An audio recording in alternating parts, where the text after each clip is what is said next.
Welcome back to another session of Algomiz. Hope you are doing good and you have finished first and second sessions of set methods. This is the final session for set methods. Without further ado, let us jump into is-disjoint method.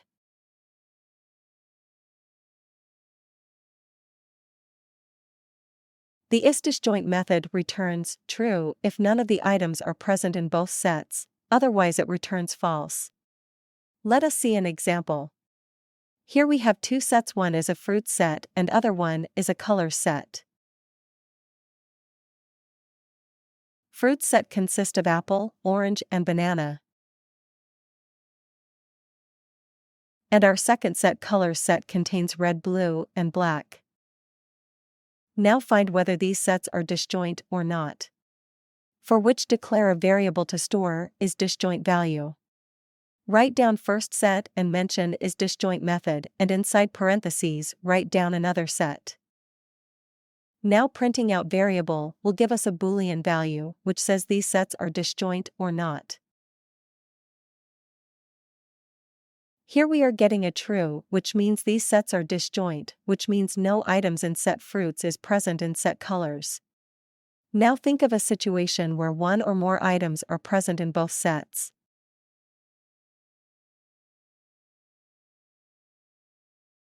Let us see the same example, but let us change color black to orange. And check if these sets are disjoint or not. Print current test result.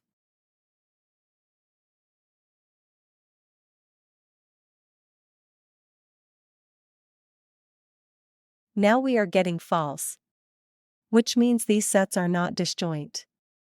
Moving on, let us see next method called subset.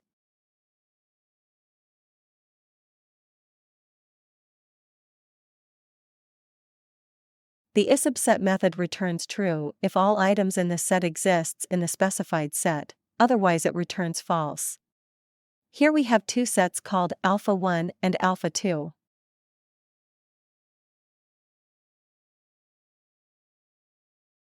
In alpha1 we have alphabets A, B, and C.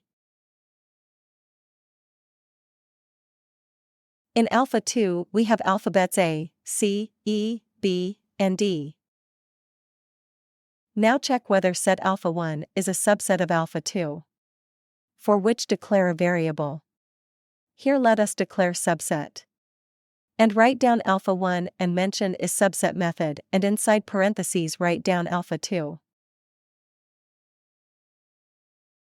Now print out subset variable and see the output.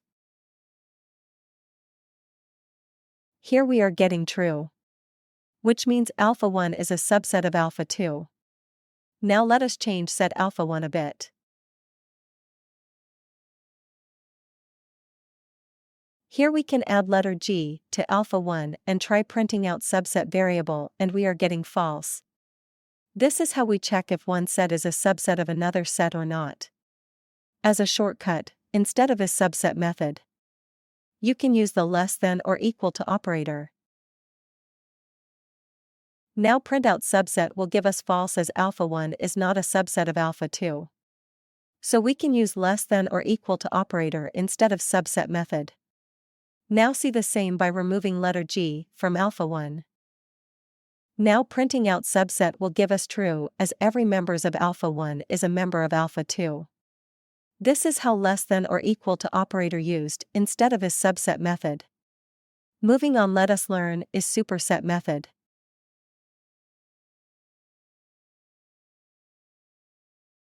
The is superset method returns true if all items in the specified set exists in the original set, otherwise it returns false. Let us see an example. Here we have two sets alpha1 and alpha2. In alpha1 we have A, B, C, D, E, and F.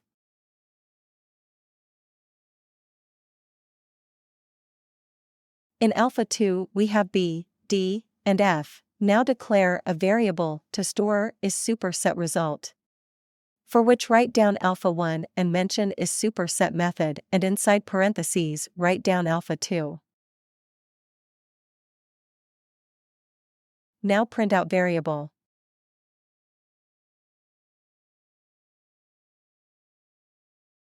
we are getting a result true, which means alpha1 is a superset of alpha2. Now add letter K in the alpha2 and printing out result we are getting false. Here we have checked if alpha1 a superset of alpha2. And we know that letter K is not an element of alpha1, so all elements of alpha2 does not occupied in alpha1.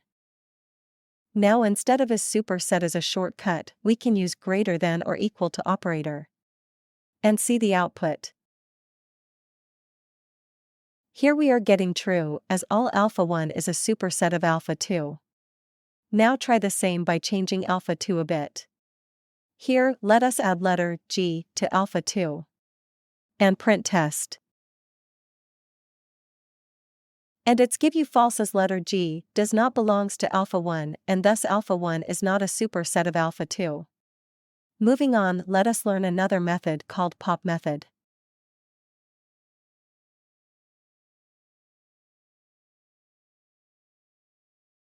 The pop method removes a random item from the set. If we return value of pop method, it will give us the removed item. Here we a fruit set and in which we have apple, mango, orange, and grapes. Now if we wanted to remove a random item from our set, simply mention our set fruits and followed by that mention pop method. Now printing out current fruits will give us fruit set with removed a random item. Here grapes has been removed from our fruit set and now we have 3 items in the fruits. Now let us see what pop method returns. For which declare a variable to store the returned output of the pop method. And print that variable. It gives us apple. So this time the method popped out element apple. This is all about pop method and moving on, let us see remove method.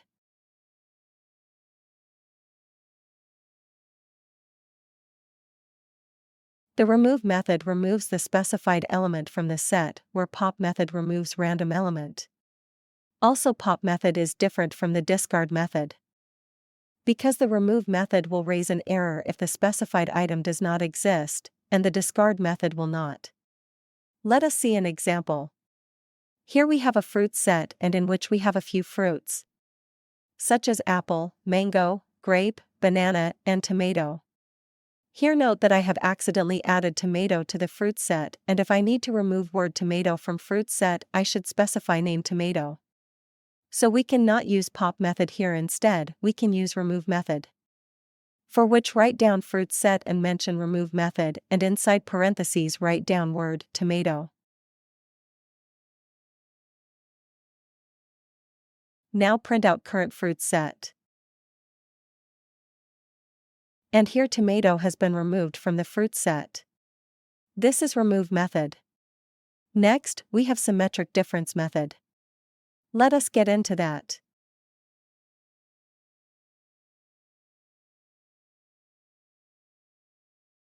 The symmetric difference method returns a set that contains all items from both set, but not the items that are present in both sets. Meaning, the returned set contains a mix of items that are not present in both sets. Here we have 2 sets named fruits and web. In fruit set, we have items such as apple, mango, orange, and banana. In web set, we have Google, Microsoft, and Apple. Now we need a set that contains all items from both sets fruits and web, except items that are present in fruits and web. So we will have to go for symmetric difference method. For which declare a variable.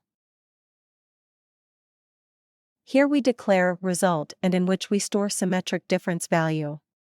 For which write down fruits. And followed by that mention symmetric difference and inside parentheses write down web set. Now print out result and see the output. Here we are getting a set where we have orange, Google, Microsoft, mango, and banana. Here it neglected word apple as it appeared in both sets. As a shortcut, you can use the caret operator instead. Here instead of symmetric difference method, let us use caret symbol between fruit set and web set. Now we are getting same result as before. Next, we have symmetric difference update method.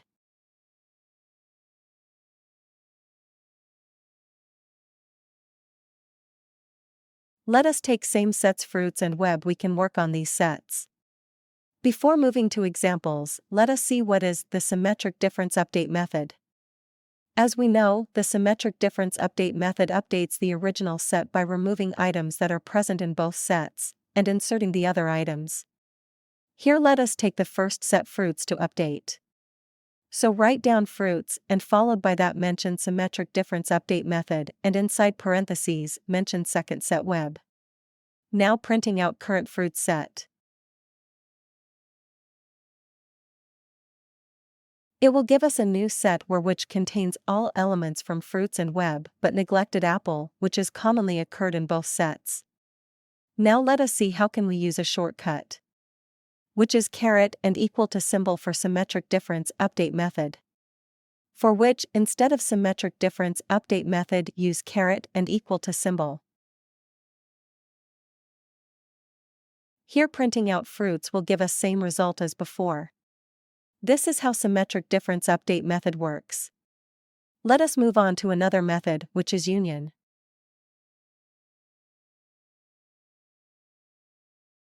The union method returns a set that contains all items from the original set, and all items from the specified sets. You can specify as many sets you want, separated by commas. It does not have to be a set, it can be any iterable object.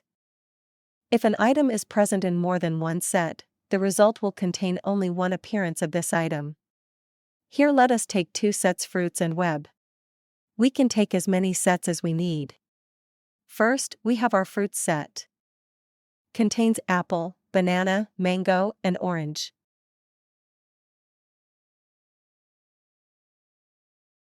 And our web set contains Google, Microsoft, and Apple. Now declare a variable here result in order to store the union result. Now write down our fruit set and followed by that mention union method. And inside parentheses write down our second set.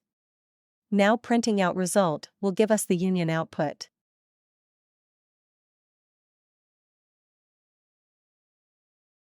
Here it returns a set that contains all items from the fruit set, and all items from the web set. Now we can do the same using shortcut. Here instead of fruits union web, we can use vertical bar symbol as a shortcut. And printing output will give us same result as before. This is how union method works between two sets. Let us add one more set and see union works with three sets. Here we have one more set called veg and in which we have a few vegetables named tomato, onion and potato. Now in order to join these sets, let us declare a variable. Here, let it be result and in which we are going to store union result. Take fruit set as original set and mention union operator and inside parentheses write down other two sets. Now printing out result will give us a set where it contains all elements from fruit set and web set. Now instead of union operator, let us use vertical symbol operator between these three sets. Here we are getting same result as we used union.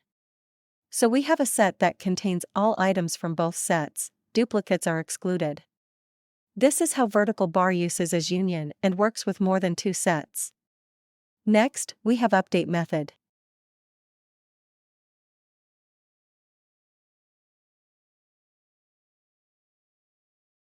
The update method updates the current set by adding items from another set or any other iterable.